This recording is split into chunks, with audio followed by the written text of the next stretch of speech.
É bom deixar bem claro a questão de como se caracteriza o trabalho escravo.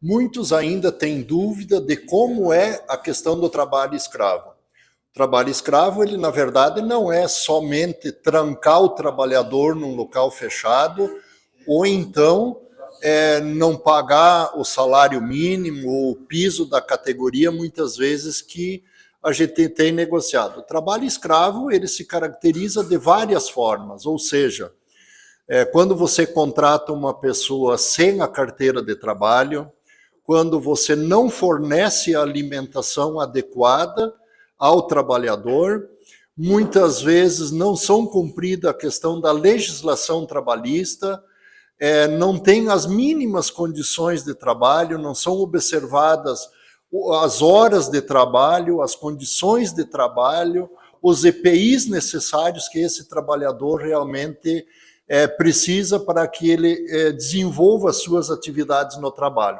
Então, todas essas regras, todas essas consequências, digamos assim, fazem com que caracterize o trabalho semelhante e análogo a escravo.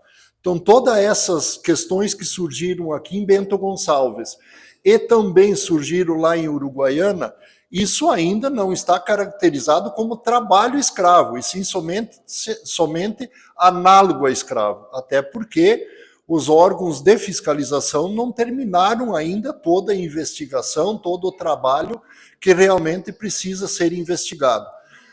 Por exemplo, lá em Uruguaiana, quando foi feita a apreensão daqueles trabalhadores, por exemplo, na aplicação dos agrotóxicos, esses trabalhadores não tinham o mínimo de IPI necessário para a aplicação de agrotóxicos. Então, sim, se caracteriza a questão do trabalho análogo ao escravo. Então, quando a gente fala de que há trabalho análogo ao escravo, a gente precisa fazer toda essa análise da situação que envolve esses trabalhadores.